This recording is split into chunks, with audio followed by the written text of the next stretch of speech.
Buenas noches, vamos a empezar la clase. Hemos estado platicando algo sobre algunas diligencias de prueba anticipada. No sé si hay alguna duda antes de que continuemos. Quisiera saber si, digamos, en alguno la estructura del memorial varía o siempre se tiene que seguir bajo la misma línea, digamos. La regla general es, en principio, los mismos requisitos de una demanda. Luego, la variación más importante es que, otra vez, la regla general es no llevan petición de fondo, salvo cuando sean exhibiciones de documentos de bienes muebles o desemovientes, casos en los cuales se tramitan por el procedimiento de los incidentes, y entonces obviamente lleva una petición de fondo. En líneas generales es eso. Y pues obviamente no en cuanto a requisitos o partes del memorial, sino en cuanto a contenido, pues obviamente no es necesario que los hechos sean expresados pues tan detalladamente, ni que haya tanta argumentación, porque al final de cuentas el juez no va a resolver las diligencias. Y como son diligencias de prueba anticipada, pues otra vez la regla general es que no van a llevar un apartado de pruebas, salvo cuando sean estas mismas que se tramitan por el procedimiento de los incidentes, que ahí sí dentro del trámite del incidente hay que probarle al juez que la otra parte tiene el documento, que cuál es su contenido y etcétera. Más o menos por ahí. ¿Sí?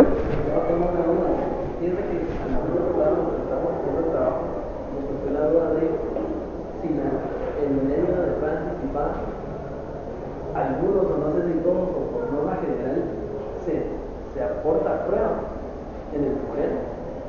Es lo que le decía a su compañero, solo en aquellos que se tramitan por el procedimiento de los incidentes, exhibición de documentos de bienes muebles y desemovientes. En todos los demás no. Porque desde ese sentido, desde mi punto de vista, no tiene lógica aportar prueba para la prueba.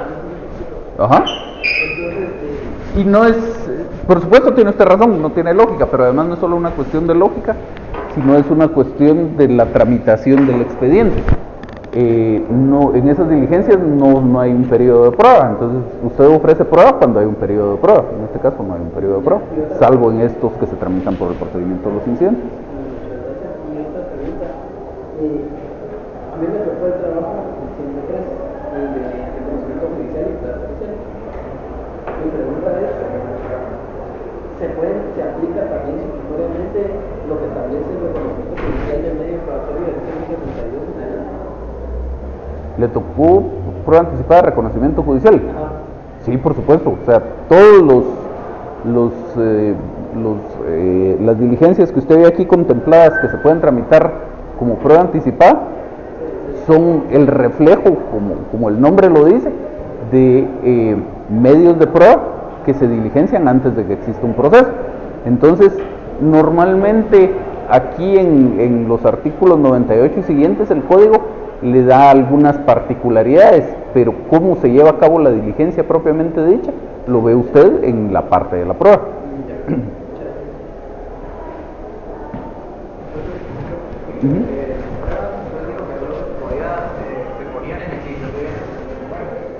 Exhibición de documentos de bienes muebles y desemovientes, las tres que se tramitan por el procedimiento de los incidentes.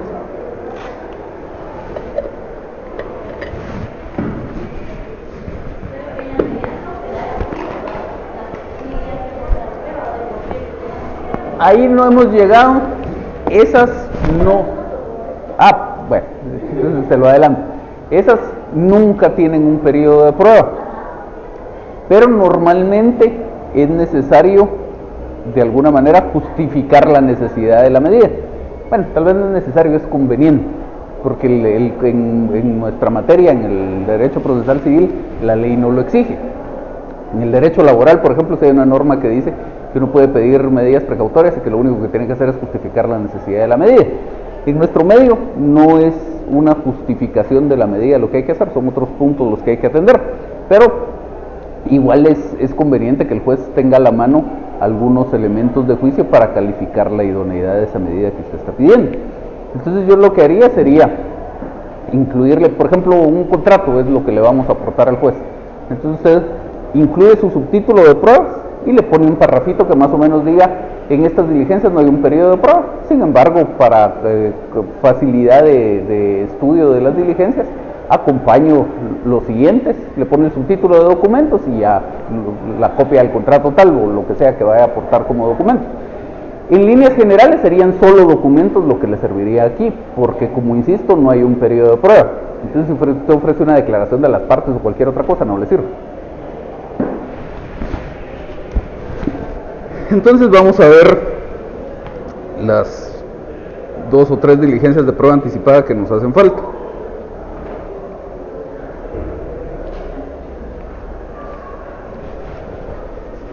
En los artículos 103 y 104, el Código contempla el reconocimiento judicial por una parte como prueba anticipada y luego la declaración de testigos. Y estas 2 diligencias de prueba anticipada tienen una particularidad con respecto, o 2 particularidades en realidad con respecto a las que ya hemos platicado. En principio, para las otras, la ley no exige, no establece algunos requisitos de procedencia, es decir, yo puedo promover las diligencias de prueba anticipada básicamente porque se me ocurrió. Más o menos dice por ahí el que haya de demandar y etcétera, pero simplemente porque quiero estar preparado para un proceso futuro, puedo promover las diligencias de prueba anticipada en todos los otros casos. En estos 2, la ley sí establece ciertos requisitos, de tal manera que, aunque yo quiera estar preparado para un proceso futuro, si mi caso no se encuadra en alguno de esos supuestos de procedencia que establecen estas normas, no puedo pedir estas diligencias como prueba anticipada. Y por el otro lado, establecen específicamente un tema en cuanto a citación a otras personas. El último párrafo del 103 dice: para practicar esta diligencia se notificará quien deba figurar en el proceso como parte contraria, y si no fuera vida, fuera indeterminado o no existiera, el Ministerio Público, ahora sería la Procuraduría General de la Nación, haciéndose constar esta circunstancia. Lo mismo el 104 en el último párrafo: para recibir estas declaraciones se notificará a quien deba figurar en el proceso como parte contraria, y si no fuera vida, fuera indeterminado o no existiera, se citará al Ministerio Público, que también sería ahora a la Procuraduría General de la Nación. En realidad, para los que estaban pensando en cómo es la estructura del memorial, en todos los casos hay que citar al que va a figurar como parte contraria en el proceso. Lo que pasa es que en estos 2 en particular, la ley lo establece expresamente porque, por necesidad física, por llamarlo de alguna forma, de la práctica de la prueba, la prueba se podría llevar a cabo sin la presencia de la otra parte, tanto el reconocimiento judicial como la declaración de testigos. En el reconocimiento judicial lo que interesa es estar en el lugar o frente a la cosa sobre la cual se va a practicar el reconocimiento judicial. Podrían estar las partes presentes, podrían no estar presentes, de todos modos el reconocimiento judicial se puede llevar a cabo. En la declaración de testigos igual, lo que interesa es que llegue el testigo, podrían estar presentes las partes, podrían no estar, que de todos modos la prueba, por lo menos teóricamente, se podría llevar a cabo. Ahorita voy con usted. En cuanto a todas las demás, la misma naturaleza del medio de prueba requiere que se le haga saber a quien va a figurar como contraparte en el proceso. Por ejemplo, la declaración jurada. Es connatural a ese medio de prueba que hay que citar a esta persona para que llegue a prestar su declaración. Si fuera reconocimiento de documentos, igual hay que citarlo para que llegue a reconocer el documento. Si necesito que me exhiba algo, un semoviente, un documento, un bien mueble, los libros de contabilidad, en todos los casos le tengo que avisar que me los tiene que exhibir. Y por eso es que la ley en todos esos casos no lo establece expresamente.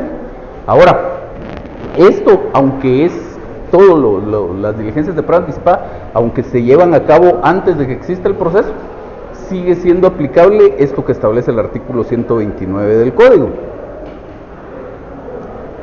que dice que las pruebas se recibirán con citación de la parte contraria y sin este requisito no se tomarán en consideración. Entonces, es necesaria para que sea válida la prueba, aun cuando en el caso del reconocimiento judicial y de la declaración de testigos no es indispensable la presencia física de las partes, sí es indispensable esa citación jurídica, ese hacerle saber que la diligencia se vaya a llevar a cabo, para que esté presente si quiere, para que pueda hacer sus preguntas al testigo en el caso de la declaración de testigo si quiere, etc. Entonces, aunque físicamente la prueba se podría llevar a cabo sin la presencia de las partes, jurídicamente no, jurídicamente por lo menos no sin avisar. Y entonces, como en este caso son pruebas anticipadas, todavía no hay proceso, todavía no hay partes propiamente dichas, por eso es que la ley expresamente hace ese requerimiento. Hay que notificarle a aquel que va a ser su contraparte. Pero, como podría ser en estos casos que yo no sepa quién es mi contraparte o quién va a ser mi contraparte, entonces ahí la ley da la salida. Si no se puede, pues por lo menos a la Procuraduría General de la Nación para que proteja esos intereses, vele por esos intereses en el diligenciamiento del medio de prueba. Bien. No, solo quiero hacer la alusión a eso que justamente acaba de decir usted, que siempre las leyes se diligencian con audiencia de la parte por una fiscalización de la prueba. Así es. Entonces, vamos a ver el 103. Tanto el que haya de demandar como el que crea verosímilmente que ha de ser demandado, podrá pedir antes de la demanda que se verifique un reconocimiento judicial de las cosas que deberán ser motivo de prueba en el proceso. Hasta ahí va todo perfecto, más o menos en la misma línea de lo que pasa con las otras diligencias de prueba anticipada. Pero ya al final de este primer párrafo ya nos empieza a establecer algunos requisitos específicos de la ley. Dice, y que estén llamadas a desaparecer en breve plazo. Es decir, en principio es requisito que la cosa esté llamada a desaparecer en breve plazo, que no sea de esperarse que la cosa vaya a permanecer indefinidamente. Sigue diciendo, podrá también pedirse el reconocimiento cuando la cosa amenace ruina o evidente deterioro, o cuando su conservación en el estado en que se encuentra resulte gravosa. Y entonces habla ahí o trata la ley de supuestos en los cuales si yo hiciera lo normal, digamos, me espero a que exista un proceso, que ese proceso llegue al periodo de prueba y dentro del periodo de prueba propongo el reconocimiento judicial, pues en la generalidad de los casos no pasa nada.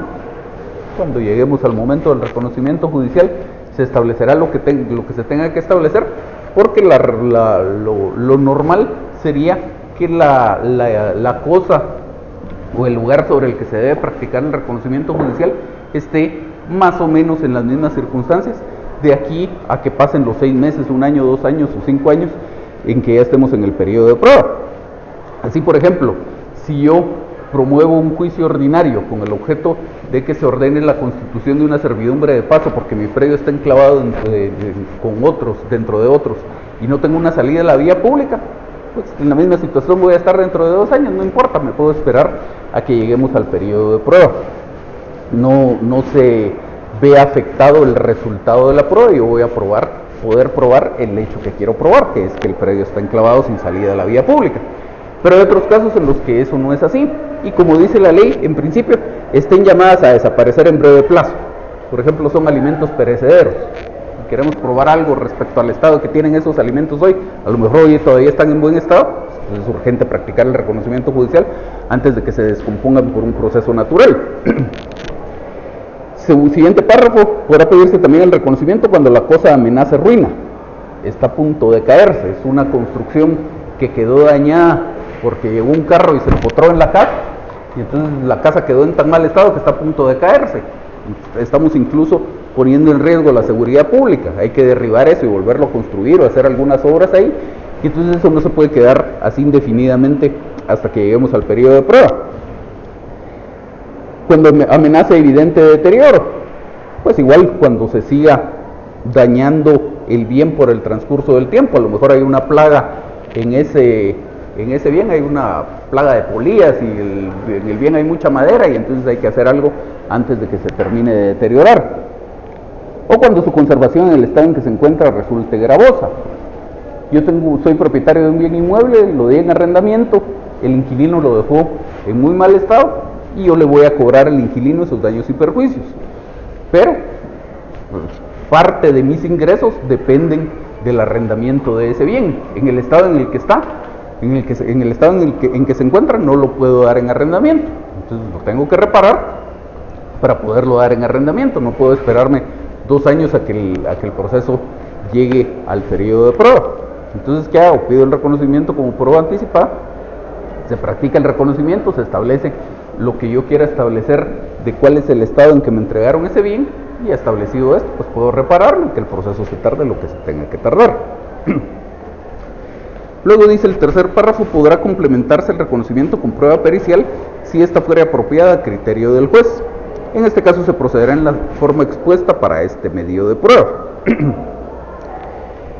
Y finalmente lo que ya veíamos, que para practicar la diligencia se notificará a quien deba ser parte contraria en el proceso. ¿Dudas aquí? Siga.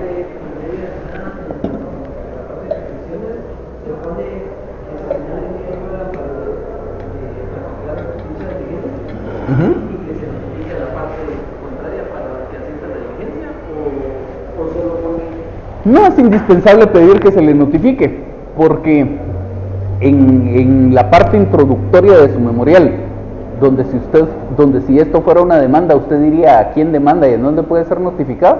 Usted dirá: comparezco con el objeto a promover diligencias de prueba anticipada en contra de fulano de tal, quien puede ser notificado en tal dirección. Y así como en la demanda no es necesario pedir que se le notifique al demandado, aquí tampoco es necesario pedir que se le notifique a esta persona. Si lo quiere pedir está bien, pero no es indispensable. Lo que sí tiene que pedir es que se señale un día y hora para la práctica de ese reconocimiento judicial. Lo que pedí fue, digamos, no lo puse en el apartado de cómo, digamos, del objeto de mi comparecencia, sino lo puse en el apartado de hechos, porque el medio de prueba es, desde lo que yo entendí, es a futuro del proceso. Entonces puede que sirva dicho medio de prueba para diligenciar en la demanda, como para que no. Entonces yo a ver, eso no se lo entendí, repitan. Digamos, yo puse solo el objeto de mi comparecencia,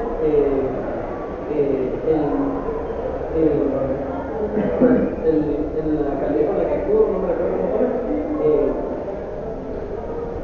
comparezco a promover el medio de prueba de reconocimiento judicial en virtud de los siguientes hechos. Y luego, en el apartado de hechos, puse el lugar, el señor a que en futuro puede que sea demandado, y el lugar para recibir notificaciones. En cuanto a estructura, no sería lo mejor hacerlo de esa manera. Como les digo, la idea sería mantener la misma estructura de una demanda, salvo los cambios que por la misma naturaleza de las diligencias que estamos promoviendo sean necesarios. ¿Dice, perdón? Entonces, si no existiera una parte contraria, ¿cómo se hace contrario al lugar?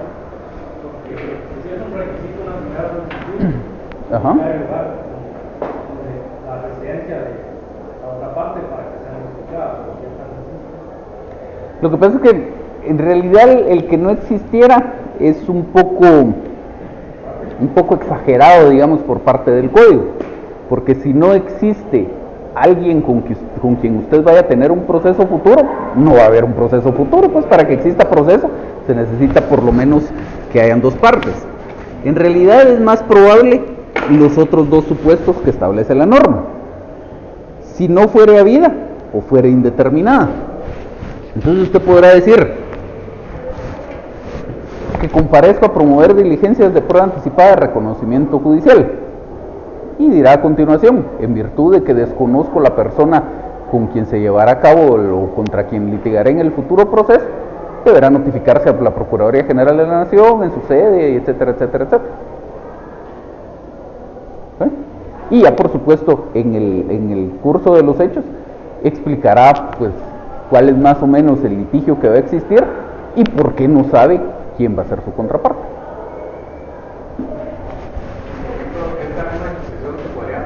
¿Esta misma qué, perdón? Esa misma disposición se podría aplicar a alguien que vivía en el extranjero, por ejemplo. Yo creo que no. Yo creo que no, porque la norma dice: si no fuera vida, fuera indeterminado, no existiera. Entonces, si usted desconoce el paradero de la persona, no sabe dónde notificarle, entonces yo creo que puede llevarse a cabo. Por ejemplo, usted encuentra su carro chocado y es evidente que alguien en otro carro lo chocó porque ahí tiene rastros de pintura y etcétera, Entonces usted va a demandar a esta persona, pero además su carro le sirve, lo tiene que mandar a reparar. Entonces usted podría decir que promueve estas diligencias de prueba anticipada de reconocimiento judicial para que el juez vaya y examine los daños que tiene su carro. De momento, usted no sabe contra quién se va a llevar a cabo ese proceso. Entonces ahí pues es un tema de que su futura contraparte es indeterminada. Pero otro ejemplo más parecido a lo que usted plantea, usted sí sabe contra quién va a litigar ese futuro proceso. Digamos el caso del inquilino, usted le alquiló su bien inmueble a alguien, luego resulta que esta persona le devolvió las llaves, sacó sus cosas y se fue, usted no sabe a dónde se fue a vivir. Entonces es una persona que no es habida, que no sabe usted dónde encontrar, pero si a usted ya le consta que la persona vive en el extranjero, ahí lo procedente sería a través de un suplicatorio, que es más complicado, pero sí se puede llevar a cabo. La idea esta de la Procuraduría General de la Nación es solo para casos muy extremos en que sea imposible proceder de la forma normal, digamos. Tenía otra duda. O sea, estoy leyendo y no encontré así como un plazo para iniciar la acción. No hay. No hay. No. O sea, yo puedo haber diligenciado una prueba anticipada hoy y entablar la acción en 30 años. Mientras no opere la caducidad o la prescripción, sí.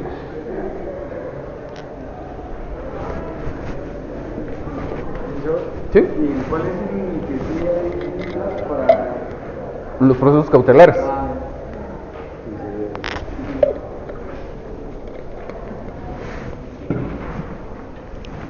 Entonces, dice la declaración de testigos, podrá pedirse por la parte interesada en el concepto a que se refiere el artículo anterior o cuando la ley así lo disponga. Entonces, ¿qué es esto del concepto a que se refiere el artículo anterior? Pues esta primera parte del artículo anterior, tanto el que haya de demandar como el que crea verosímilmente que ha de ser demandado. Entonces, o cuando la ley así lo disponga, que en realidad algún caso en el que la ley disponga que la declaración de testigos se reciba como prueba anticipada, me atrevería a decir que no existe. Que se reciba la declaración de testigos de muy avanzada edad, gravemente enfermos o próximos a ausentarse del país. Entonces aquí nuevamente no es simplemente porque yo quiero. Si es una persona el que va a ser testigo relativamente joven, relativamente sano, yo no puedo pedir y que tenga permanentemente su residencia en Guatemala, yo no puedo pedir su declaración como prueba anticipada. Tiene que encuadrarse mi caso en alguno de estos supuestos, que sean de muy avanzada edad, gravemente enfermos o próximos a ausentarse del país. Los de muy avanzada edad y los gravemente enfermos, porque lo que se supondría es que estas personas estarían en riesgo de fallecer, y a lo mejor cuando lleguemos en el proceso al periodo de prueba ya van a haber fallecido y me voy a quedar sin la posibilidad de que se reciba esa declaración del testigo. Pues igual con una persona joven y sana nada me garantiza que no lo van a atropellar mañana y va a fallecer, pues, pero la idea de la ley es esa, pues es más posible que fallezca o más probable que fallezca una persona de muy avanzada edad o que esté gravemente enfermo, y por lo tanto en ese caso se puede pedir su declaración como testigo, como prueba anticipada, y también en aquellos casos en que estén próximos a ausentarse del país, porque entonces igual me complicaría mucho. Sí se puede recibir la declaración de un testigo que esté fuera del país, pero igual hay que hacerlo por suplicatorio y entonces me complica la recepción del medio de prueba. Y nuevamente, en su parte final, requiere que se cite a quien va a ser parte contraria o en su caso a la Procuraduría General de la Nación. ¿Sí? Por ejemplo, entonces en esta, no, como habíamos hablado antes, no habría que probar que la persona se va a ausentar o que está enferma. Eso ya lo vería después en el momento de... Pues probarlo como probarlo, no, porque no va a existir un periodo de prueba, pero como mínimo sí tendría usted que hacer una mención al respecto para establecer la necesidad y la posibilidad de que esto se diligencie como prueba anticipada. ¿Podríamos apuntar algún documento que justifique? Sería perfecto si lo tiene. Ajá. O sea que encima como un apartado de pruebas, sino que dentro de los hechos se puede decir, lo cual se puede acreditar con la justificación del médico. Sí puede incluir un apartado de pruebas. Lo único es que siempre debería hacerle esa salvedad que le digo. Le incluye un parrafito en el sentido de que estas diligencias no tienen un periodo de prueba, pero que acompaña para facilitar el análisis del juez los siguientes documentos. ¿Dudas con esta de la declaración de testigos? Y lo último, el artículo 105. Dice que el juez podrá asimismo emitir otras pruebas anticipadas buenas noches, además de las que se mencionan en esta sección, si las estima oportunas y conducentes. Es decir, cualquier otra cosa que se pudiera llevar a cabo o diligenciar como medio de prueba común y corriente dentro del proceso, se puede diligenciar también como prueba anticipada, siempre y cuando, como dice la norma, el juez lo estime oportuno y conducente. Entonces, si ustedes se van en principio, a su artículo 128, que es el que tiene el listado de los medios de prueba,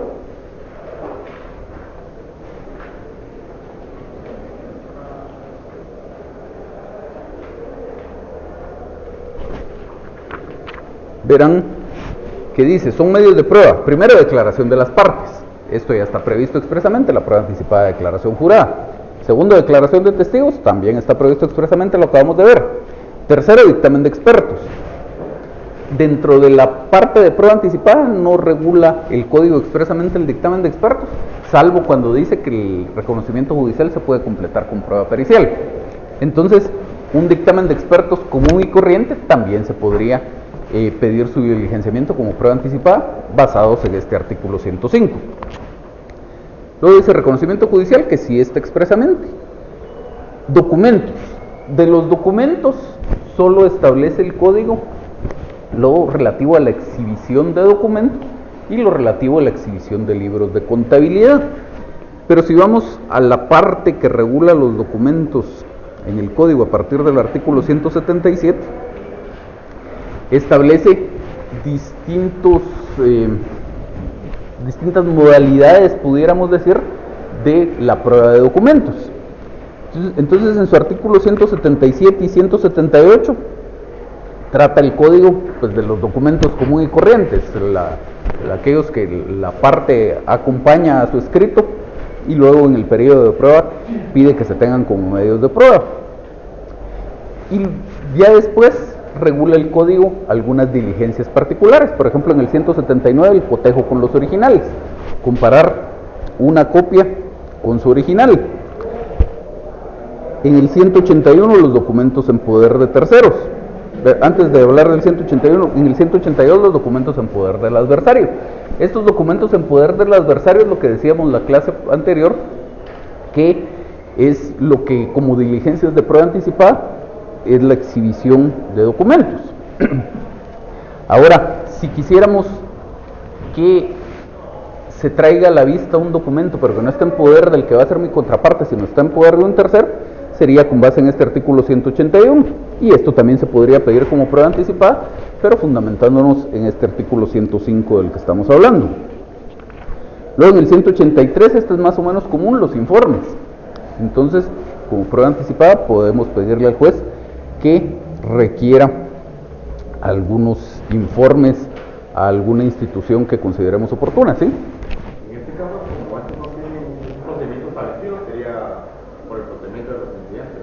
No, por el procedimiento de los incidentes, solo los tres que ya platicamos: exhibición de documentos, exhibición de bienes muebles y exhibición de semovientes, nada más. En todos los demás, al contrario, es por el procedimiento común y corriente de las pruebas anticipadas, que ya dijimos, entramos de una vez al fondo, digamos, es decir, entramos ya desde la solicitud inicial a pedir el diligenciamiento del medio de prueba, y el juez desde su primera resolución, si admite para su trámite las diligencias, empieza a girar las instrucciones necesarias para que el medio de prueba se diligencie. Si fuera esta de los informes, por ejemplo, en su memorial usted debería de una vez indicar a quién hay que pedirles informes, sobre qué puntos va a versar, pedirle al juez que libre el oficio para pedir el informe, y si el juez lo estima procedente, en su primera resolución le dará trámite a las diligencias y ordenará librar el oficio para pedir este informe que usted requiere. ¿Sí? Es muy difícil que el juez lo otorgue, porque ¿cuál sería el fundamento de la urgencia o de la necesidad de la perdón, la ley solo requiere o establece el requisito de la urgencia en dos casos: el reconocimiento judicial y la declaración de testigos, nada más. Para esas adicionales, digamos, para los que no están expresamente previstas en la ley, solo dice el 105 si el juez lo estima oportunas y conducentes o Creo que esa es la redacción que utiliza la ley. Si las estimo oportunas y conducentes. Entonces es un tema básicamente discrecional del juez, pero no requiere la ley que se le acredite algún tipo de urgencia. Incluso pudiera ser que en muchos casos es así, yo necesito que esto se diligencie como prueba anticipada, porque si no obtengo ese informe ni siquiera sé a quién voy a demandar. Por ejemplo, el caso que planteamos allá con su compañero, encuentra él su carro chocado y no sabe quién es el dueño del vehículo, pero sí sabe que alguien por ahí le hizo el favor de anotar el número de placa del que pasó chocándole el carro. Y entonces no hay otro medio de obtener la información que el pedirla a través del juez. Entonces usted como prueba, como informe, pide que se le pida a la Superintendencia de Administración Tributaria que informe quién es el propietario de este vehículo y cuál es su domicilio fiscal, para ya tener incluso donde poderle notificar. ¿Sí? Perdón. ¿Se puede solicitar el diligenciamiento de más de un medio de prueba como prueba anticipada? ¿O habría que hacerlo por separado? Yo le diría que lo técnico es hacerlo separadamente, a no ser en el caso que la ley lo establece, o los dos casos que la ley establece expresamente que puede hacerse en forma conjunta, que es la declaración de las partes con el reconocimiento de documentos y el reconocimiento judicial con la prueba pericial. Fuera de eso, estamos hablando de medios de prueba distintos que llevan su propio trámite. Y aunque en realidad no existe en esencia un impedimento, digamos, materialmente no hay algo que le impidiera que dentro de las mismas diligencias usted pida una declaración jurada y una declaración de testigos. Materialmente no hay algo que lo impida, pero no es técnico. Tratándose de medios de prueba distintos, yo promovería dos diligencias de prueba anticipada distintas. Entonces, juntas no se podría reconocimiento judicial y prueba pericial, digamos en un mismo escrito se podría pedir eso. Es así, porque la ley lo establece expresamente. Y lo mismo se incluye en la de los bienes muebles y movibles, pero o sea... Ahí sí no se lo entendí.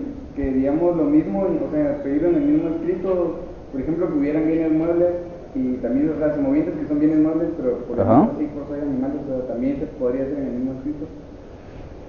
Sí, yo creería que en ese caso también, porque lo contempla de forma conjunta la norma.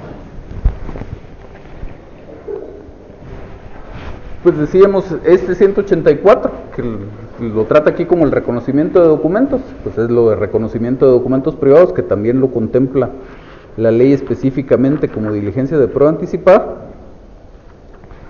El cotejo de letras en el 188 podría ser otro tema que podríamos encuadrar en el artículo 105. La exhibición de libros de contabilidad y de comercio sí está dentro de los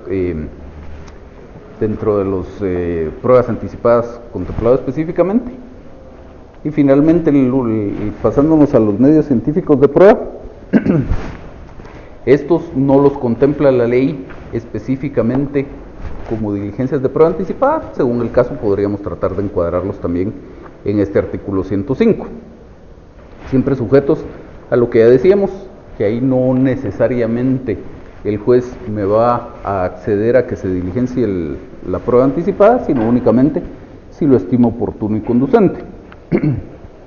Finalmente dice este 105, sus resoluciones en esta materia serán apelables solo en cuanto niegan las medidas solicitadas. Yo siempre he tenido problemas con este último párrafo del artículo, por problemas mentales por lo menos, porque nunca me ha tocado su aplicación en la práctica. Pero este párrafo, vamos a ver, el artículo 105 tiene un primer párrafo, y ese primer párrafo dice: el juez podrá asimismo admitir otras pruebas anticipadas, además de las que se mencionan en esta sección, si las estima oportunas y conducentes. El segundo párrafo empieza diciendo: sus resoluciones en esta materia serán apelables, etc. Tiene una limitación a la procedencia del recurso de apelación, pero dice sus resoluciones en esta materia. A mí lo que me dice la lógica es, si la norma hace referencia a esta materia, está hablando del primer párrafo, es decir, de cuando yo le pido al juez que diligencie como prueba anticipada algo que no está expresamente previsto en esta sección. Si le pido unos informes como prueba anticipada, y entonces, siguiendo esa lógica, si el juez accede a que esto se diligencie como prueba anticipada, esa resolución no es apelable, y si deniega la medida solicitada, entonces sí es apelable. Eso es lo que a mí me dice mi lógica. En la práctica, sí han existido, no muchos, pero han existido algunos casos en los que se ha discutido cuáles son los alcances de esta norma. Porque aquí lo que se está estableciendo es una limitación a la procedencia del recurso de apelación. Y eventualmente podrían existir algunas otras resoluciones dentro de la tramitación de unas diligencias de prueba anticipada.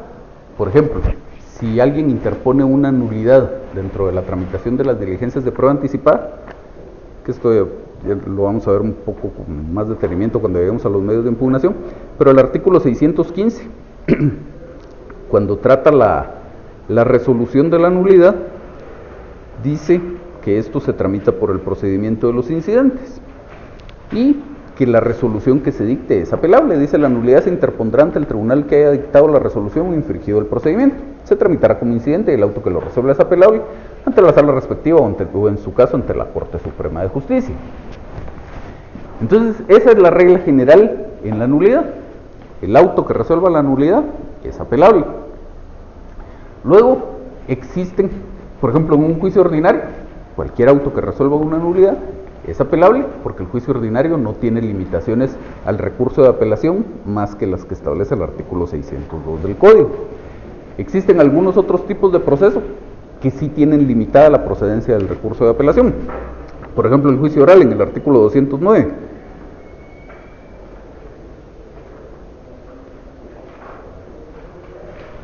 Entonces dice: en este tipo de procesos solo será apelable la sentencia, y eso obviamente excluye otros tipos de resoluciones. Y por ejemplo, en un juicio oral, si alguien interpone una nulidad, el juez dicta un auto que la resuelva, ese auto no es apelable, porque ahí prevalece la norma especial que es la del juicio oral, y entonces solo es apelable la sentencia. Y así tenemos otros procesos más o menos en la misma línea: el juicio sumario sobre arrendamientos y desocupación, el juicio ejecutivo, la ejecución en vía de premio, etc. Ahora, si regresamos a este artículo 105, les decía yo que mi interpretación es que los alcances de ese segundo párrafo son específicamente para aquellos casos en los que yo pido que como prueba anticipada se diligencie algo distinto a lo expresamente previsto. Pero en la práctica es más o menos universal, incluso hay algún par de resoluciones de la Corte de Constitucionalidad en ese sentido, que le dan el alcance a este segundo párrafo de que abarca toda la materia de las pruebas anticipadas. Es decir, lo que entienden los tribunales es que aquí, cuando dice sus resoluciones en esta materia, se está refiriendo a la materia de las pruebas anticipadas.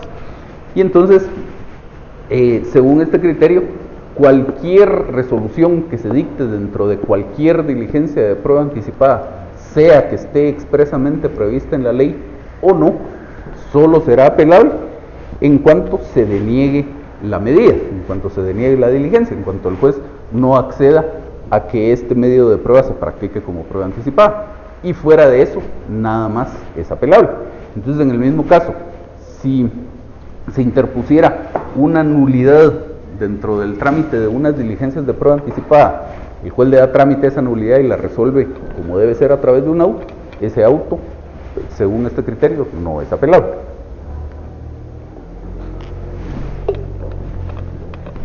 ¿Dudas de las pruebas anticipadas? Sí. Pero, digamos, la razón por la que no es apelable, digamos, es porque la otra parte, porque no, si yo la estoy tramitando, no tendría sentido que la apelara, o cuál es, como digamos, el espíritu de esa interpretación. O sea, que no la pudiera apelar como, digamos, a quien yo voy a demandar una vez se diligencie esa prueba, o quién más o menos. Lo que pasa es que, vamos a ver, el ejemplo de la nulidad es solo, para la redundancia, solo un ejemplo. Pues podrían existir otras resoluciones dentro de la tramitación de las pruebas anticipadas. Le doy otro ejemplo y después regreso a responderle su pregunta.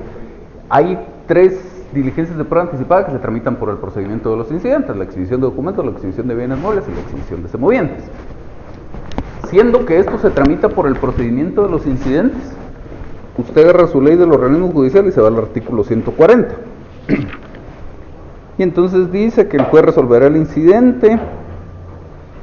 Tercera oración: la resolución será apelable, salvo en los casos en que las leyes que regulan materias especiales excluyan este recurso o se trate de incidentes resueltos por tribunales colegiados. 140. Entonces, en este caso, usted promueve unas diligencias de prueba anticipada de exhibición de documentos y en su auto el juez declara con lugar las diligencias y me ordena a mí exhibir el documento que se está pidiendo.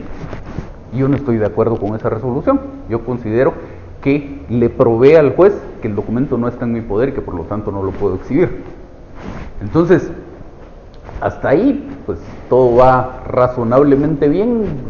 Usted hizo su planteamiento, yo hice mi planteamiento, pedimos el diligenciamiento de algunos medios de prueba dentro de ese incidente y el juez tomó una decisión.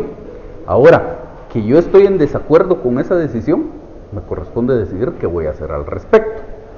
Entonces, dependiendo de la interpretación que le diéramos a este artículo 105, si siguiéramos mi interpretación, por ejemplo, y dijéramos, este segundo párrafo se refiere solo a aquellos medios de prueba que no están expresamente previstos en la ley y en los cuales el juez me deniega la medida, entonces yo diría, por lo tanto, en ese caso, la resolución sí es apelable, porque no tengo una norma específica que me diga lo contrario. Interpondría un recurso de apelación. ¿Qué haría el tribunal? El tribunal diría, señora, aquí existen ya varias resoluciones en las que se ha establecido que la frase en esta materia que tiene ese segundo párrafo del artículo 105 se refiere a toda la materia de prueba anticipada. Incluso aquí le puedo citar, me dirá el juez, aquí le puedo citar esta sentencia de la Corte de Constitucionalidad donde dice eso. Por lo tanto, ese auto que usted está apelando no es apelable y le deniego el trámite a su recurso de apelación. ¿Sí? Ahora, usted, su pregunta específica era referida a la nulidad. ¿Cuándo alguien podría estar interesado en interponer una nulidad? Veamos otro ejemplo. Supongamos que usted igual promueve en mi contra diligencias de prueba anticipada, pero ahora son de prueba anticipada de declaración jurada. Usted le pide al juez que me cite a mí para ir a absolver algunas posiciones. La ley dice que para que la citación, el requisito específico de la citación es que se haga con 2 días de antelación. Y entonces a mí me notifican hoy la resolución en la que el juez señaló la audiencia, pero la audiencia es mañana. ¿Sí? Entonces no existe la antelación debida. Y entonces yo preparo hoy un memorial interponiendo una nulidad en contra de esa citación que practicó el juez. Y entonces le digo al juez, señor juez, usted está violando el artículo, creo que 131 del código, porque esa norma dice que la citación tiene que hacerse con 2 días de antelación y usted no me está dando ni siquiera un día de antelación. Por lo tanto, la citación es nula y le pido que declare la nulidad de esa citación, que me vuelva a citar, señale un nuevo día y hora para la práctica de la diligencia y me vuelva a citar. Entonces, supongamos que el juez, lo lógico sería que en ese caso el juez declare con lugar la nulidad e incluso ni siquiera lleve a eso, porque lo normal es que el juez en estos casos antes de practicar la diligencia constata que la notificación se hizo y que sí se hizo con la antelación debida, pero supongamos que en este caso era un juez medio inexperto que no conocía la norma y declara sin lugar la nulidad. Entonces, pues nuevamente volveríamos al punto de tener que discutir ahora qué voy a hacer yo frente al hecho de que el juez declaró sin lugar esa nulidad. O a la inversa, yo interpuse la nulidad, pero usted considera que la antelación sí era la adecuada. Supongamos que no era tan cerrado como lo estoy planteando yo, sino que usted considera que la antelación sí era la adecuada y que por lo tanto al no haber comparecido yo a la audiencia, el juez debería tenerme por confeso en esas posiciones. Y entonces el que plantea la nulidad es usted. y luego el juez se la declara sin lugar y usted está en desacuerdo con esa resolución. Entonces, en situaciones como esas es en las que nos veríamos en la necesidad de tener que determinar cuál es el alcance de ese segundo párrafo del artículo 105. Y como les digo, aunque yo opino lo contrario, tal vez la recomendación sería no se hagan muchas bolas, porque la interpretación más o menos universal de los tribunales es que cuando la norma dice en esta materia se está refiriendo a toda la materia de pruebas anticipadas. O sea, digamos, solo para terminar, entonces en realidad no es que te esté apelando, digamos, el auto que le da trámite. No, ese nunca sería apelable, porque no es un auto, es un decreto. Entonces, si usted está en desacuerdo con que el juez le haya dado trámite a las diligencias de prueba anticipada, lo que tienen que interponer es un recurso de revocatoria. Por ejemplo, si fueran unas pruebas anticipadas de declaración de testigos, pero están pidiendo que declare como testigo a alguien que no es de avanzada edad, no está enfermo ni está próximo a ausentarse del país, puede interponer un recurso de revocatoria en contra de esa resolución. Muy bien. ¿Algo más con las pruebas anticipadas? Bueno, entonces vamos a cambiar de tema y vamos a platicar de lo que se conoce como el proceso preventivo o cautelar.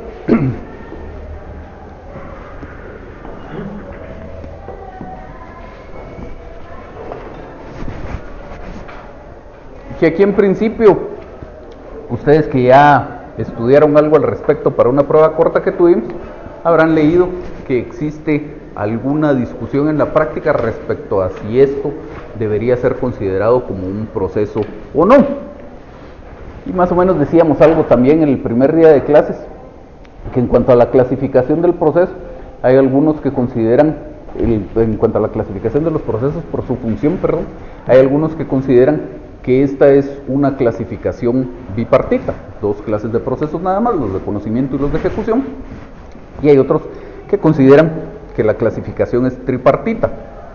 Están los de conocimiento, están los de ejecución, y además están estos, los procesos cautelares. En esencia, en realidad, lo que se conoce como procesos cautelares no son un proceso, es simplemente una cuestión de nombre, pero no son un proceso. ¿Por qué? Porque por definición, dijimos en su momento, que el proceso es una serie ordenada de actos. En estos casos también hay una serie ordenada de actos. ¿Que se desenvuelven sucesivamente? Pues también aquí en esto se desenvuelven sucesivamente. Pero el objeto del proceso es que el juez, mediante una sentencia, dirima una controversia que ha sido sometida a su conocimiento. Y en esto que se conoce como procesos cautelares, el juez no dicta una sentencia, ni siquiera dicta un auto, no hay una resolución de fondo, y el juez no dirime una controversia. El objeto de esto que se conoce como procesos cautelares es únicamente asegurar las resultas de un futuro proceso de conocimiento o de ejecución. Entonces tienen pues una función meramente accesoria de esos procesos de conocimiento o de ejecución, en el sentido de garantizar que si se obtiene un resultado favorable en ese futuro proceso, se va a poder hacer efectiva esa decisión del juez, porque ya lo garantizamos a través de esto que conocemos como los procesos cautelares. ¿Sí está clara la idea esta? Entonces, ¿sí? Entonces, en el proceso cautelar, ¿qué es lo que al final como no es un auto ni una sentencia, es un decreto, o qué es lo que... La regla general, vamos a ver, no la regla general, en los procesos cautelares, en cuanto a su tramitación, pasa lo mismo que lo que tenemos como regla general en las diligencias de prueba anticipada. En las diligencias de prueba anticipada dijimos que la regla general, salvo en aquellas que se tramitan por el procedimiento de los incidentes, la regla general es que yo solo le formulo al juez las peticiones que son necesarias para que se diligencie el medio de prueba que a mí me interesa, y que el juez, si les da trámite, desde su primera resolución dicta las órdenes que son necesarias para que se pueda diligenciar ese medio de prueba. Lo mismo pasa en estos procesos cautelares, es decir, el único objeto del expediente es, por ejemplo, si fueran unas diligencias de embargo, el único objeto del expediente es que el juez me decrete el embargo, supongamos que fuera el embargo de un bien inmueble, me dé mi despacho para operar ese embargo en el registro de la propiedad, y que efectivamente se opere el embargo en el registro de la propiedad. Cumplido esto, se agotó el objeto de las diligencias. Entonces, aquí se involucra un tema adicional que es el de la garantía, que lo vamos a platicar un poco más despacio. Entonces yo le presento mi solicitud inicial al juez, el juez le da trámite, decreta el embargo, pero me dice, como usted tiene que prestar una garantía antes de darle su despacho, necesito que me constituya una garantía por 1,000,000 de quetzales, digamos, siguiendo las reglas que le da el código. Digamos que yo voy a una fianzadora, compro mi póliza de fianza y regreso, señor juez, aquí está ya la garantía que usted me ordenó que constituyera. Me dice el juez, como no, aquí está su despacho, lo llevo al registro de la propiedad. Una vez operado por el registro, se acabó, está cumplido el objeto de las diligencias. Nunca hay un auto donde el juez declara con lugar o sin lugar las diligencias, mucho menos un auto donde me diga usted tiene razón o usted no tiene la razón en cuanto al fondo del asunto. Simplemente la idea es, en el caso del ejemplo, que se ejecute el embargo que a mí me interesa. Ya después iniciaré un proceso de conocimiento o un proceso de ejecución en donde le voy a cobrar a usted una cantidad de dinero y el pago de esa cantidad de dinero lo voy a tener asegurado con este embargo que ya pedí. Así que eso no es como que dar lo que la protección, pues lo que está pidiendo, por ejemplo, es el despacho, entonces no se le da el despacho, pero no es como que poner un auto en una resolución. Hay un par de resoluciones, pero son resoluciones de puro trámite. La secuencia de esas resoluciones la vamos a ver un poco más despacio cuando veamos el tema de las garantías, de la garantía, pero son puras resoluciones de trámite. Y lo más importante de tener en cuenta es que desde su primera resolución el juez le decreta a usted la medida precautoria, salvo que se estime que no es procedente o que le rechace las diligencias.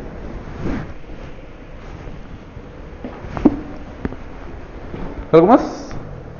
¿No? Bueno. Entonces, cuando el código trata esta parte,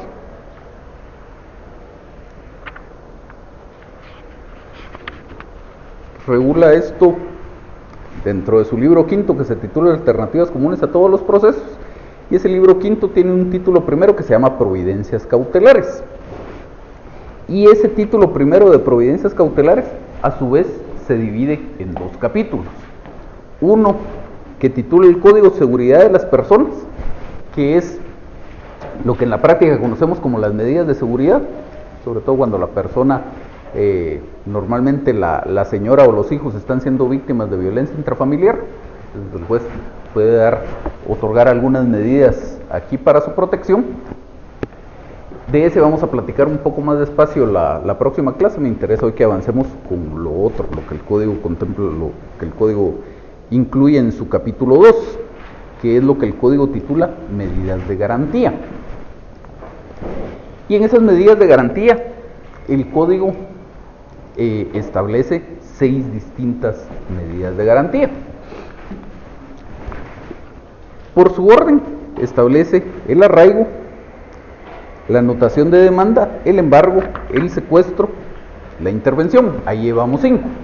Y luego hay una quinta, que son las providencias de urgencia.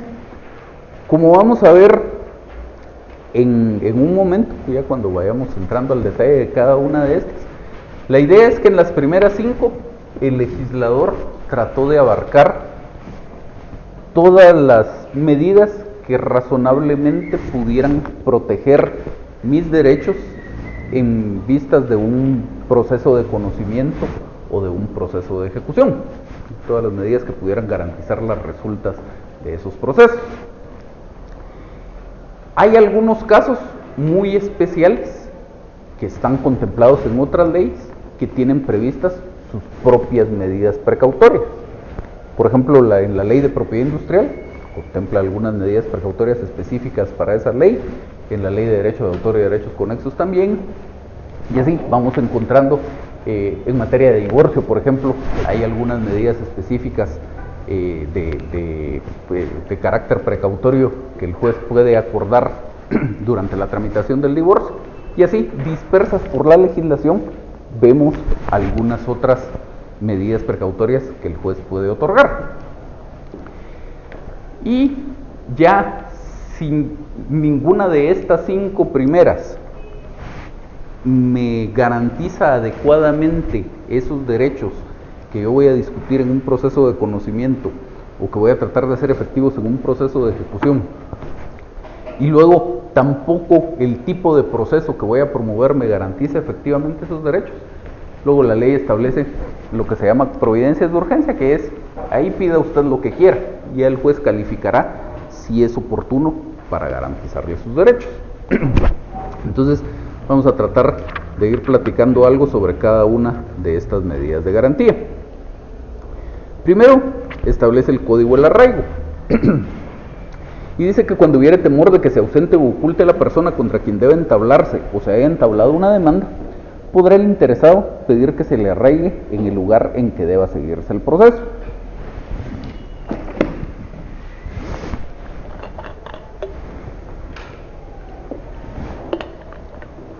Importante, ya lo primero que nos dice la norma esta. La persona contra quien deba entablarse o se haya entablado una demanda. Entonces ahí la ley está contemplando dos posibilidades que son comunes a todas estas medidas de garantía. Las medidas de garantía se pueden pedir antes de la demanda, es decir, vamos a abrir un expediente solo con el objeto de que el juez otorgue la medida y esta medida se ejecute, y eso es lo que se conoce como procesos cautelares. Todo eso es una posibilidad. Y la otra posibilidad es que yo pida mis medidas en la demanda, o incluso ya dentro de un proceso que está en trámite. Entonces, por eso es que la ley hace la separación. La persona contra quien debe entablarse, cuando lo pido antes como proceso cautelar, o se haya entablado una demanda, cuando ya lo estoy pidiendo dentro de la demanda, o incluso después, ya cuando el proceso está en trámite. Entonces, en cuanto a todas estas medidas de garantía, ya vamos a hacer algún comentario respecto a la anotación de demanda, pero en líneas generales tengo esas dos posibilidades. Lo puedo solicitar antes de la demanda, como un expediente independiente, o lo puedo pedir en la demanda. Lo normal, de hecho, es que yo pida mis medidas precautorias con la demanda. En realidad, esto que se conoce como procesos cautelares se promueve cuando por alguna circunstancia particular yo no estoy listo todavía para presentar mi demanda. La podré presentar en un par de semanas, pero es tan inminente el riesgo de que se vaya a perjudicar ese derecho que yo necesito pedirle al juez esta medida precautoria, que me la otorgue y se ejecute antes de poder presentar la demanda. Entonces, dice aquí que cuando existe ese temor de que se ausente o oculte la persona, el interesado podrá pedir que se le arraigue en el lugar en que deba seguirse el proceso. ¿Y en qué consiste eso del arraigo? Pues más o menos, aunque no de forma tan clara, lo tenemos en el siguiente artículo, en el 524. Al decretar el arraigo, el juez prevendrá al demandado que no se ausente del lugar en que se siga o haya de seguirse el proceso. Lo demás en realidad ya no es parte de la naturaleza o de la esencia del arraigo. Ya lo demás es cómo me puedo quitar el arraigo, cómo puedo pedir el levantamiento del arraigo. Pero el arraigo entonces en lo que consiste es en una prohibición para abandonar o de abandonar el territorio nacional. Yo, si estoy arraigado, tengo prohibido salir del país. En eso consiste el arraigo. Ya luego lo demás son pues algunas incidencias que se pueden dar como consecuencia de la existencia del arraigo, especialmente cómo levantar ese arraigo. Entonces, esa es por regla general la situación en la que se va a pedir el arraigo, lo que dice el primer párrafo del 523. Cuando estemos tratando de la persona en contra de quien se vaya a entablar una demanda o en contra de quien se haya entablado una demanda. Importante aquí, que es algo que la ley no trata en las otras medidas de garantía, que la ley sí me establece quién es el sujeto pasivo de la medida. Dice la persona contra quien debe entablarse o se haya entablado una demanda. ¿Y eso qué quiere decir? El demandado, si es que estoy pidiendo el arraigo ya en la propia demanda, o el que va a ser demandado si lo estoy pidiendo antes de la demanda. Y eso es importante resaltarlo porque las medidas de garantía, eso es común a todas las medidas de garantía, solo se pueden ejecutar en contra de la persona demandada si las estoy pidiendo en la demanda, o en contra de la persona que va a ser demandada si las estoy pidiendo antes de la demanda. Dicho de otra forma, no puedo pedir una medida de garantía en contra de alguien que no está siendo demandado o que no va a ser demandado. Un ejemplo más o menos común es pedir el arraigo del gerente de una sociedad anónima, por ejemplo, cuando voy a demandar o estoy demandando a la sociedad anónima. Si estoy demandando a la persona esta también a título personal, pues obviamente procede su arraigo. Pero si estoy demandando a la sociedad de la que este señor es el gerente, ahí no procede el arraigo del señor. Obviamente tampoco puedo arraigar a la sociedad porque no tiene una existencia física y entonces en ese caso el arraigo será improcedente. Importante entonces que tengamos claro, las medidas de garantía solo proceden en contra de aquel que es demandado o que va a ser demandado. Luego el segundo párrafo del 523, ¿sí? No me quedó claro que iba a haber una sociedad anónima y Va, yo soy el gerente de una sociedad anónima.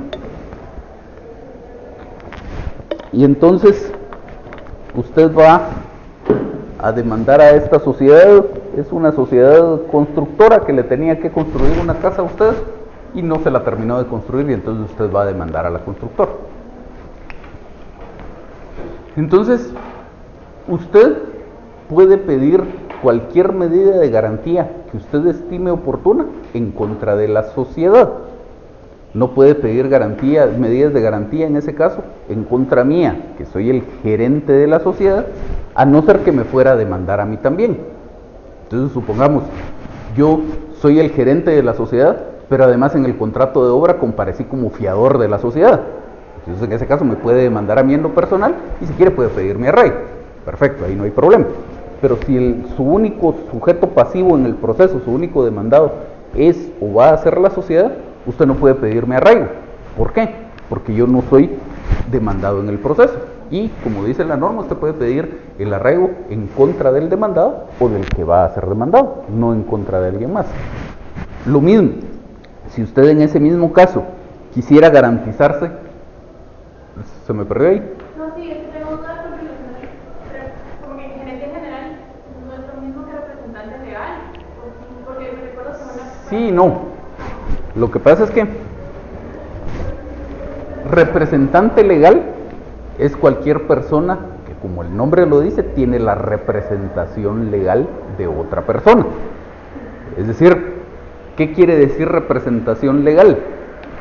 Quiere decir, la representación, la institución de la representación, lo que implica es la actuación, para efectos procesales, la actuación en el proceso de una persona en nombre de otro.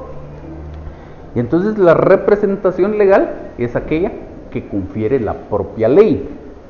Entonces, por ejemplo, un gerente, si usted va al Código de Comercio, por lo menos en dos partes el Código de Comercio dice que los gerentes tienen la representación legal de la sociedad. Entonces un gerente es un representante legal de la sociedad. Un administrador único también es un representante legal de la sociedad. Por eso le decía sí y no, los gerentes son representantes legales, pero no son las únicas personas que podrían tener representación legal. Entonces, cualquier persona a la que la ley le otorgue la representación de otra es un representante legal. Un gerente es un representante legal, un administrador único es un representante legal, un presidente del consejo de administración es un representante legal.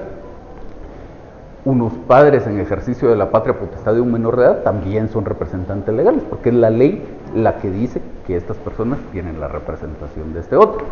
Si fuera un mandatario, por ejemplo, ahí, si fuéramos muy precisos en determinar qué es lo que está pasando, un mandatario no es un representante legal, porque la representación no se la dio la ley, la representación se la dio un contrato, el contrato de mandato. Entonces, si esta sociedad no me designó a mí como su gerente, sino me designó como su mandatario, soy representante de la sociedad, pero en esencia no soy un representante legal, sino soy un representante en virtud de un mandato. Lo que pasa es que el cargo de representante legal no existe. La representación legal es una consecuencia de un vínculo jurídico que existe entre dos personas. Entonces, porque yo soy el gerente de la sociedad, tengo la representación legal de la sociedad. Entonces, si usted se quisiera referir a mi relación que yo tengo con la sociedad, no podría decir que yo soy el representante legal de la sociedad. Dirá que soy el gerente de la sociedad y que como consecuencia de ser gerente tengo esa representación legal. Sí, no mucho. Sí, pero Entonces, si la ponemos al revés, que es normalmente donde hay algún problema, voy a comparecer yo al proceso en nombre de esa sociedad y en el memorial voy a acreditar esa representación que estoy ejercitando. Entonces, sería incorrecto que yo en el escrito dijera, comparezco en mi calidad de representante legal de la sociedad tal.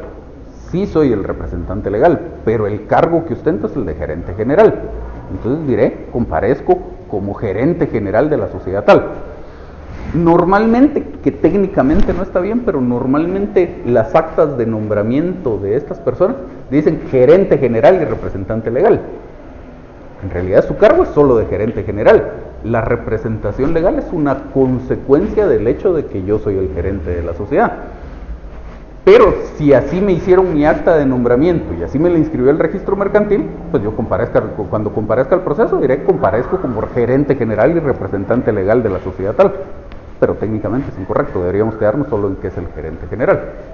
Pero si no es relacionado con, si yo voy a demandar a esa sociedad, la persona que va, como yo decía, es la persona jurídica, la persona que va a representar el juicio, es el administrador, entonces, pues, el administrador y el gerente general, por lo tanto, puedo pedir que esa persona se garantice que sí va a estar. No, dos veces no, porque en principio usted no sabe quién va a representar a la sociedad, porque podría ser el gerente, podría ser el administrador único, podría ser que otorgue un mandato judicial, y ese es problema de la sociedad, no suyo.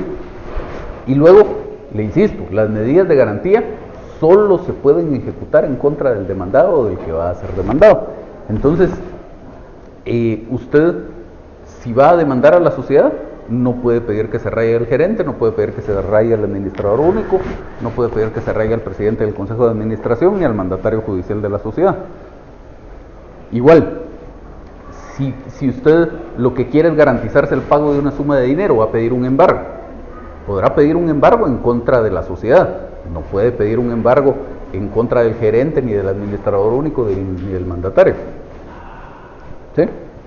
¿Usted quería decir algo? ¿No? Yo es que respecto a lo que usted dijo de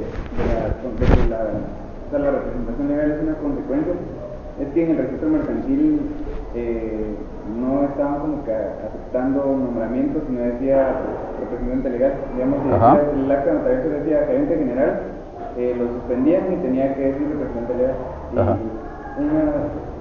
La cosa es que fueron a hablar de que eso está en la ley y todo, entonces de que sí se tenía que operar y al final lo operaron, pero nos recomendaron de que se pusiera representante legal también. Sí, de hecho estaba obrando mal el registro. Si usted ve, como el registro tiene su sistema informático, entonces cuando operan el acta de nombramiento, pues ya tienen ahí un listado de distintos cargos, digamos, en virtud de los cuales se emitió este nombramiento. Y normalmente ya lo del gerente general y representante legal, por ejemplo, ya lo tienen pues más que reconocido. Y les decía, lo más frecuente en la práctica es que usted, si ve un nombramiento de un gerente, el nombramiento del gerente diga gerente general y representante legal. En algunas pocas ocasiones dirá solo gerente general, pero lo técnico en realidad sería que el nombramiento dijera solo gerente general. Hay algunos que lo hacen bien, quieren explicar el tema de la representación y dicen que el señor quiere hacer constar en el acta notarial su nombramiento como gerente general y como tal representante legal de la sociedad. Entonces eso sí está bien. Mi cargo es el de gerente general y como consecuencia de ser gerente general tengo la representación legal de la sociedad. Pero gracias ahí por la anécdota. Entonces, el segundo párrafo de este 523 ya tiene un supuesto de muy poca aplicación en la práctica, pero que igual es bueno conocer, que dice: el arraigo de los que estén bajo patria potestad, tutela o guarda o al cuidado de otra persona, solicitado por sus representantes legales, se decretará sin necesidad de garantía, siendo competente cualquier juez, y producirá como único efecto mantener la situación legal en que se encuentre el menor o incapaz. Normalmente esto es para litigios de familia. Si por ejemplo el señor y la señora se pelearon, los niños están con el señor y la señora tiene miedo de que el señor se los lleve a ir al extranjero, puede pedir el arraigo de estos niños.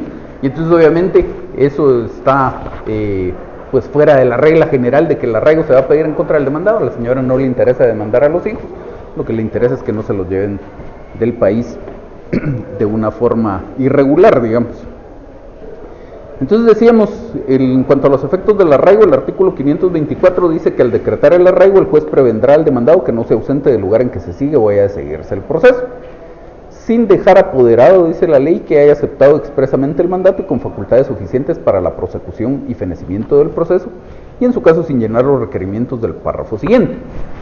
Entonces les decía yo, en realidad, ¿en qué consiste el arraigo? Es solo la primera parte de ese párrafo, de ese primer párrafo del artículo 524.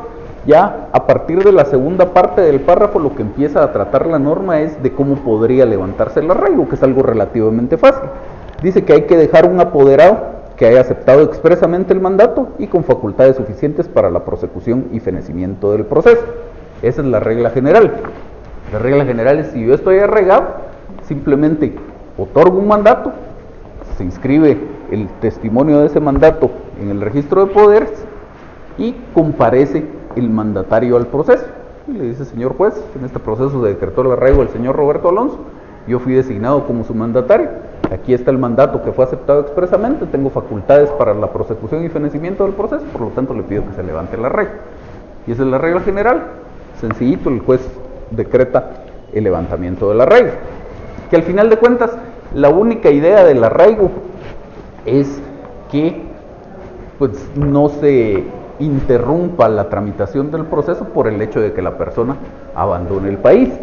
Y para efectos prácticos, en realidad solo es necesaria la presencia de la persona para que le hagan la primera notificación, porque de ahí en adelante, si le hicieron la primera notificación estando en el país y se quiere ir dejando desatendido el asunto, pues su problema, se le seguirá notificando por los estrados del tribunal y eventualmente, si fuera un proceso de conocimiento, se seguirá el juicio en su rebeldía. Entonces es necesario solo para efectos de la primera notificación. Y si ya se le hizo la notificación y compareció al proceso, pues igual dice la ley que en ese lugar donde señaló para recibir notificaciones se le seguirán haciendo, aunque cambie de habitación. Entonces, por eso es que es tan fácil como regla general el levantamiento del arraigo, simplemente constituir el mandatario y que el mandatario se apersone al proceso, que es más o menos lo que dice el tercer párrafo. Apersonado en el proceso el mandatario, olvidémonos de la parte intermedia, al final dice, se levantará el arraigo sin más trama.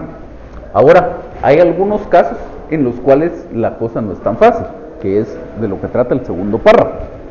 Dicen: los procesos sobre alimentos, será necesario que el demandado cancele o deposite el monto de los alimentos atrasados que sean exigibles legalmente y garantice el cumplimiento de la obligación por el tiempo que el juez determine según las circunstancias.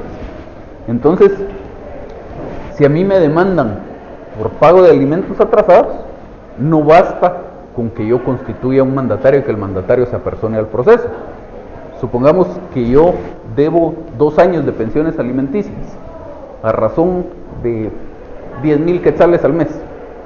Entonces tengo que pagar los 240,000 quetzales, primer requisito, y luego además tengo que garantizar el pago de las pensiones futuras por el plazo que me indique el juez. De lo contrario, aunque exista un mandatario y el mandatario se apersone al proceso, no me levantan el arraigo. Luego sigue diciendo este segundo párrafo: en los procesos por deudas provenientes de hospedaje, alimentación o compras de mercaderías al crédito, el demandado deberá prestar garantía por el monto de la demanda. Aquí es un poco no tan complicado porque la ley no ordena que se pague, ordena que se preste garantía. Entonces puedo ir a comprar una fianza y con eso está garantizado el monto de la demanda, y entonces ya solo completamos el tema con la constitución del mandatario y su apersonamiento al proceso y se puede levantar el arraigo. Y luego dice: también deberá prestar esta garantía el demandado que hubiera librado un cheque sin tener fondos disponibles o que dispusiera de ellos antes de que transcurra el plazo para que el cheque librado sea presentado al cobro. Entonces, en ese caso también, además de la constitución del mandatario, es necesario prestar esta garantía. Y ahora sí, el tercer párrafo: apersonado en el proceso del mandatario, prestada la garantía a satisfacción del juez en los casos a que se refiere el párrafo anterior y cumplido en su caso lo relativo a alimentos atrasados, que es pagarlos, se levantará el arraigo sin más trámite.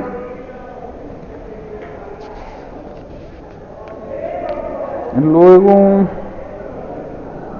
nos interesa el último párrafo de este artículo. El juez de oficio y en forma inmediata comunicará el arraigo a las autoridades de migración y de policía, así como a las dependencias que estime conveniente para impedir la fuga del arraigado. En igual forma se comunicará el levantamiento del arraigo.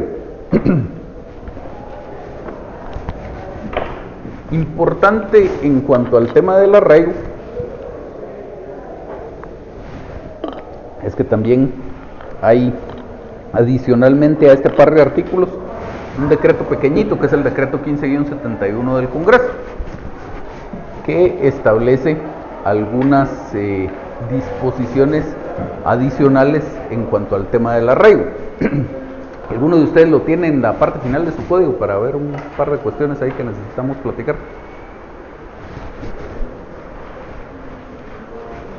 Sí, réstame un momentito, gracias. Entonces, de esta norma que, como les digo, tiene poquitos artículos, 6 artículos nada más, nos interesan un par de cosas. Primero dice en su primer artículo, el arraigo a que se refiere el artículo 523 del Código Procesal Civil y Mercantil tendrá una duración de 1 año a partir de la fecha en que el mismo quede debidamente anotado en la Dirección General de Migración. Entonces, pues ya tenemos ahí una limitación temporal, no es para eterna memoria, no es mientras dure el proceso, 1 año. Por supuesto, dice a continuación que se puede pedir la prórroga, pero en principio su duración es de 1 año. Sin embargo, la parte interesada en mantener el arraigo podrá obtener la prórroga de la medida precautoria por 1 año cada vez, siempre que lo solicite al juez dentro de los 30 días anteriores al vencimiento del plazo que está corriendo, y así se resuelve. Entonces, si yo soy demandante, tengo arraigado al demandado, tendré que tener el cuidado de, antes de que se vaya venciendo cada año, pedir la prórroga del arraigo. En la resolución en que se decrete el arraigo se incluirá el mandato de que al vencimiento del plazo o de sus prórrogas que estipule esta ley, tal medida deberá ser cancelada de oficio por la Dirección General de Migración. Luego, en el artículo 2 establece todos los datos que debe proporcionarse para que se pueda otorgar la medida. Por eso es que ustedes ven que cuando se pide el arraigo, no solo pido el arraigo de Juan Pérez, sino de tantos años, etcétera, etcétera, porque aquí establece la norma todos estos requisitos. Y me interesa que veamos el artículo 3. El artículo 3 dice: no podrá decretarse el arraigo en los juicios de ínfima cuantía, excepto en asuntos de alimentos presentes. Tampoco procederá en los juicios en que existe embargo sobre bienes o garantía suficiente que responda de las obligaciones reclamadas, salvo en aquellos casos en que sea indispensable la presencia en el país de la persona obligada bajo la responsabilidad del juez. Esta norma es bien importante y es una norma que normalmente se deja de lado en la práctica. En la mayoría de los casos ustedes ven que se pide el embargo sobre tal bien y el arraigo del demandado, el embargo sobre las cuentas bancarias y el arraigo del demandado, el embargo del sueldo y el arraigo del demandado. De conformidad con esta norma, eso no es procedente como regla general. Dice, salvo en los casos en que sea indispensable la presencia en el país de la persona obligada bajo la responsabilidad del juez. ¿Eso qué quiere decir? Que si yo pido el arraigo y además un embargo, tendría que justificarle al juez o explicarle al juez por qué es necesaria la presencia de esta persona en el país para que el juez lo considere y me pueda otorgar ambas medidas. De lo contrario, si existe embargo, el arraigo sería improcedente. Y lo mismo dice aquí, cuando exista garantía. Entonces, por ejemplo, si fuera una ejecución hipotecaria, ahí existe una garantía que responde de la obligación, por lo tanto, el arraigo también sería improcedente.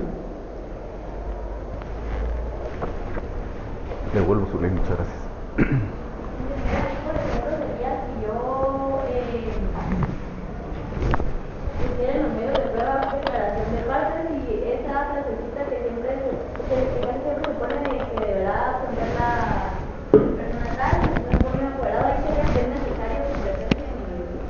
Yo creería que no, porque ahí hay un par de temas.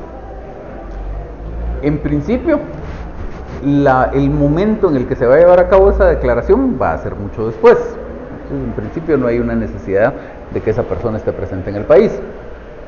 Luego, si ya llegáramos al periodo de prueba y resulta que esta persona esté fuera del país, pues ahí sí ya depende del juez. Hay algunos jueces que le dirán, bueno, como está acreditado que esta persona está fuera del país y está fuera del país desde hace muchísimo tiempo, pues entonces aun cuando la norma dice que yo puedo pedir que la declaración se lleve a cabo en forma personal y no por medio de apoderado, el juez permite su declaración a través de un mandatario. Hay otros casos en que no, como le digo, es puro criterio del juez. Hay otros casos en que no, y el juez le dice, pues aquí la norma dice que se puede pedir que sea en forma personal o no por medio de apoderado. Si está fuera del país, que venga, porque yo estoy ordenando que sea en forma personal.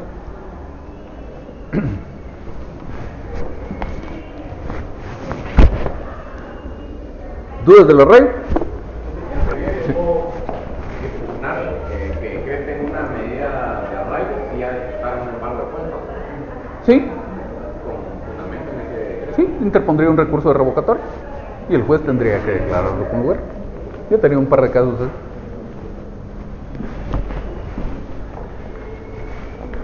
Entonces, si no hay dudas del arraigo, siguiente medida es la anotación de la demanda.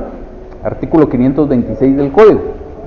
Cuando se discuta la declaración, constitución, modificación o extinción de algún derecho real sobre inmuebles, podrá el actor pedir la anotación de la demanda de acuerdo con lo dispuesto en el Código Civil. Igualmente podrá pedirse la anotación de la demanda sobre bienes muebles cuando existan organizados los registros respectivos. Dicho en otras palabras, habla o trata primero el primer párrafo sobre bienes inmuebles, porque los inmuebles deberán estar inscritos en el registro de la propiedad, y luego el segundo párrafo dice también sobre muebles cuando estén organizados los registros respectivos, de tal manera que necesitamos que se trate de un bien inscrito en algún registro público, porque para que precisamente en algún lado pueda hacerse esa tal anotación de la demanda. Y luego el último párrafo dice: efectuada la anotación, no perjudicará al solicitante cualquier enajenación o gravamen que el demandado hiciere sobre los mencionados bienes.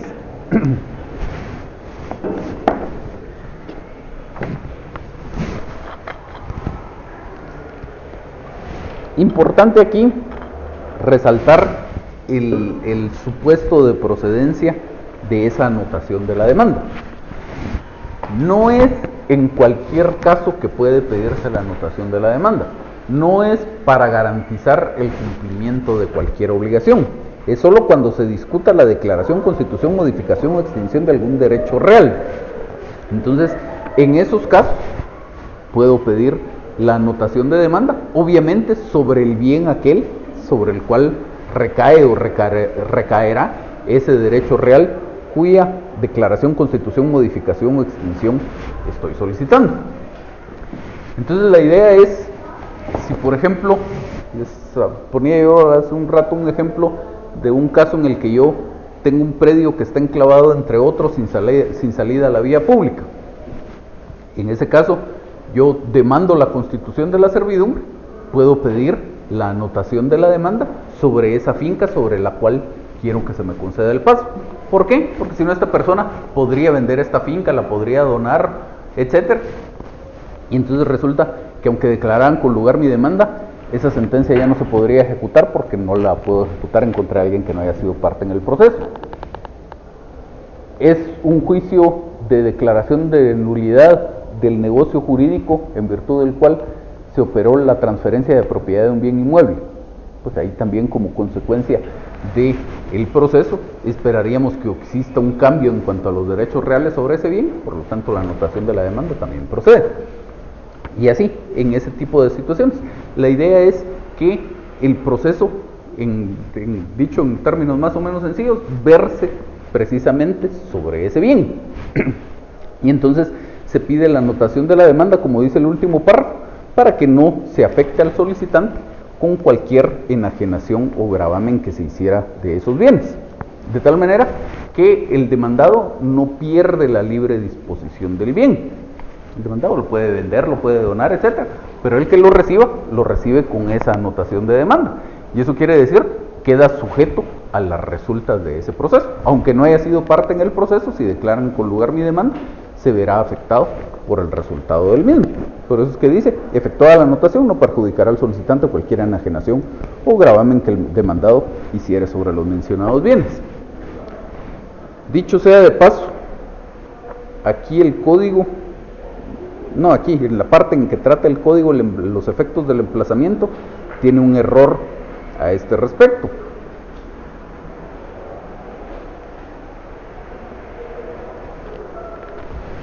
El artículo 112 del Código dice: la notificación de una demanda produce los efectos siguientes. Y entonces dice, primero, efectos materiales, literal E: hacer anulables la enajenación y gravámenes constituidos sobre la cosa objeto del proceso con posterioridad al emplazamiento. Tratándose de bienes inmuebles, este efecto solo se producirá si se hubiese anotado la demanda en el registro de la propiedad. Eso está mal, y eso no se aplica en la práctica. ¿Por qué? Porque aquí lo que dice la norma en este artículo 112 es que esa enajenación o gravamen son anulables. ¿Y eso qué quiere decir? Están afectados de una nulidad relativa. Y otra vez, ¿eso qué quiere decir? Para empezar, hay un plazo de caducidad ahí. Y quiere decir además que tendría que, si siguiéramos lo que dice esta norma, tendríamos que iniciar una demanda con el objeto de que se declare esa nulidad relativa. Y entonces pierde su sentido la medida precautoria. Seguimos lo que dice el último párrafo del 526, no perjudicar al solicitante.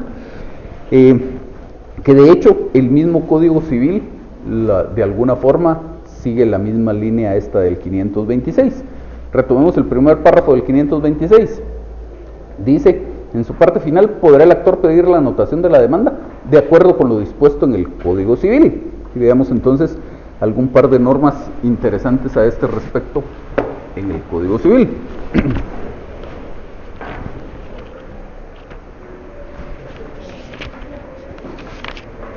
El artículo 1149 del Código Civil dice: podrán obtener la anotación de sus respectivos derechos. Primero, el que demandara en juicio la propiedad, constitución, modificación o extinción de derechos reales sobre inmuebles u otros derechos reales sujetos a inscripción, más o menos lo mismo que dice el 526, o la cancelación o modificación de esto.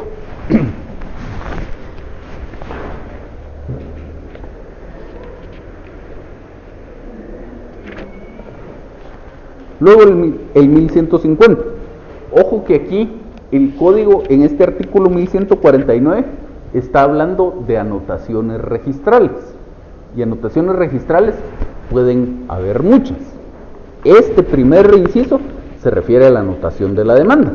Pero, por ejemplo, si viéramos el inciso segundo, se refiere a la anotación de embargo, no a la anotación de demanda. El inciso segundo, el que obtuviera mandamiento judicial de embargo que se haya verificado sobre derechos reales inscritos del deudor. Entonces ese no nos interesa para efectos de la anotación de la demanda, nos interesa solo el inciso primero. Entonces dice el 1150, las anotaciones que procedan de orden judicial, en los casos de los incisos primero y algunos otros del artículo anterior, las hará el registrador al recibir el despacho que deberá librar el tribunal respectivo. Es por esto que al registrador de la propiedad la existencia de la anotación de la demanda o de un embargo no se le comunica a través de un oficio, sino de un despacho. En el caso del inciso tercero no nos interesa, en los demás casos bastará la solicitud del interesado. No, el otro párrafo tampoco nos interesa. Luego,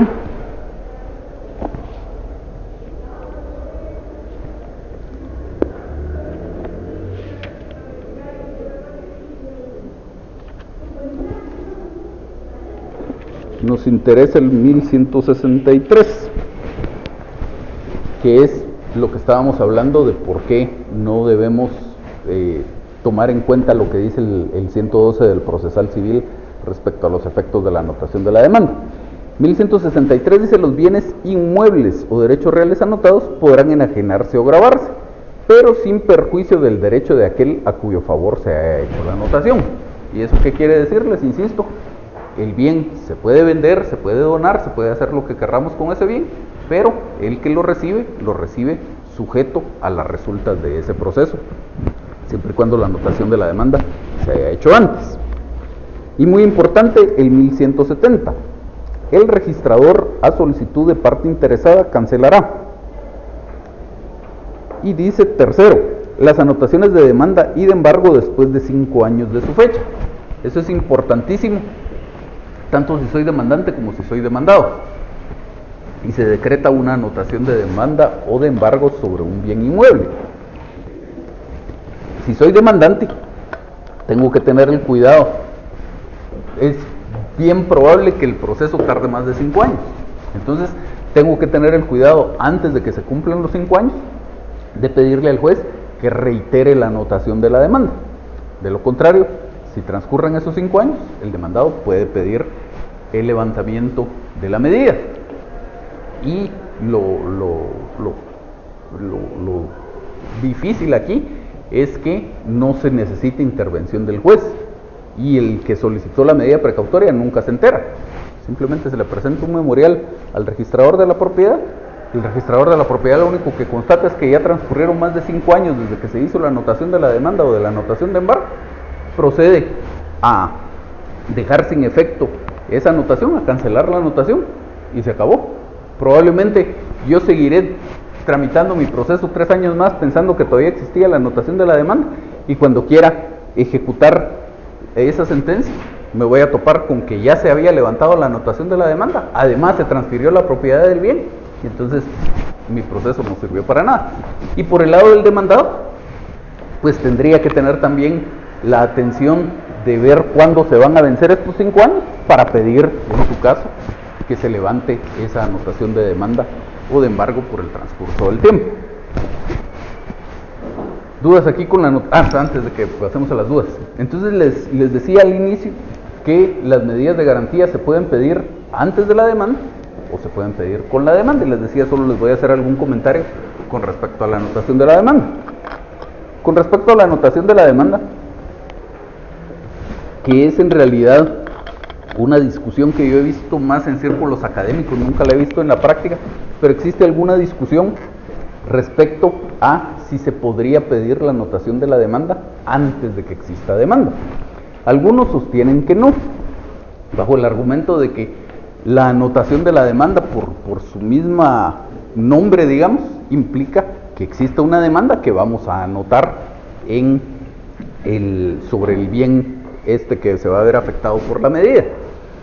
Yo considero que sí, porque la ley no establece alguna salvedad al respecto. La regla general es que las medidas se pueden pedir antes de la demanda o con la demanda, y la norma no establece, o la ley en general, que en esta parte no establece alguna salvedad al respecto.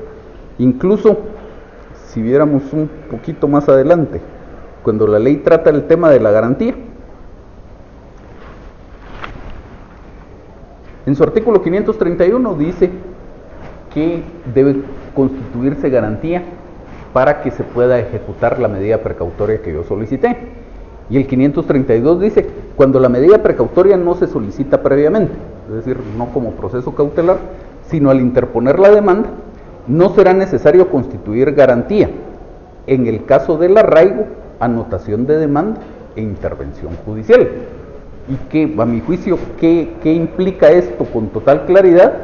Que por lo menos en este primer párrafo, el arraigo, la anotación de demanda e intervención judicial, me está diciendo la norma, si usted los pide con la demanda, no tiene que constituir garantía, y si los pide antes de la demanda, sí tiene que constituir garantía. Entonces, para mí está claro que sí procede la anotación de la demanda, aún como proceso cautelar, antes de que exista demanda propiamente dicha. Y entonces, pues por cuestión de nombre, digamos que sonará medio raro anotar una demanda que todavía no existe, pero aquí la idea es anotar la existencia de un litigio sobre el bien.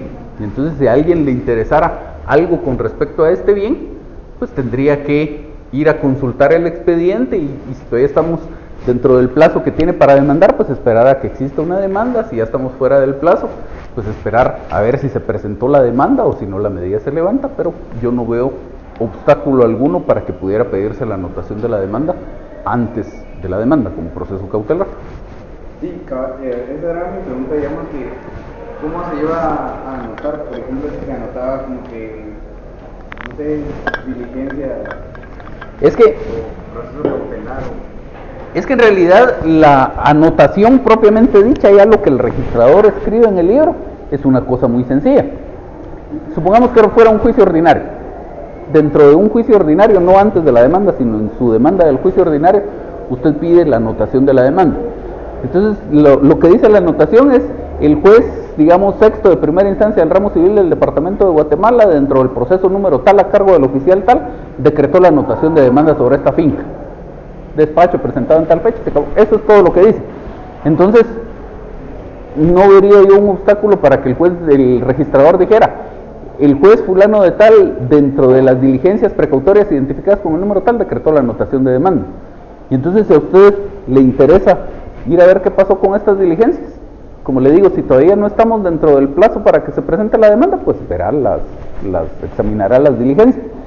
Una vez que la demanda esté presentada, lo que tiene que ocurrir es que el juez que conozca ya del proceso propiamente dicho, manda a traer estas diligencias y las acumula al proceso. Entonces ahí ya verá usted a qué procesos se acumularon y de qué trata el proceso. ¿Alguna otra duda sobre la anotación de la demanda? ¿No? ¿Manda a pedir el oficio? ¿Qué manda? ¿Hay que decir al juez que manda a pedir las diligencias? Sí, por supuesto, porque él no sabe. Entonces, cuando usted presente ya su demanda, olvidémonos pensemos en unas de embargo. Usted promovió diligencias precautorias de embargo, le decretaron el embargo, se operó este embargo en el registro de la propiedad, y usted luego va a iniciar ya su proceso propiamente dicho, un juicio sumario, digamos. Entonces, en su demanda del juicio sumario, además de contar todo lo que tenga que contar respecto a la controversia propiamente dicha, mencionará en algún parrafito que como proceso cautelar solicitó en las diligencias números tales que se decretara el embargo sobre lo que sea, la finca tal, y que entonces le pide al juez que mande a traer ese expediente para que se acumule al del juicio sumario. ¿Algo más? ¿No? ¿Qué más? Solo que entonces el efecto de la anotación de la demanda es vincular el bien que se está discutiendo en el litigio con el litigio. No tanto vincularlo, sino asegurar que aunque existan otras operaciones registrales posteriores, usted tiene preservado su derecho sobre ese bien y se va a poder ejecutar la sentencia que se dicte sobre ese bien. Tal vez en la próxima clase me va a contar cuál es la diferencia entre la anotación de la demanda y el embargo. Esa es parte fundamental de lo que vamos a ver en la otra clase, pero para poderles explicar la diferencia les tengo que explicar primero en qué consiste el embargo. Solo me entregan sus trabajos entonces, por favor.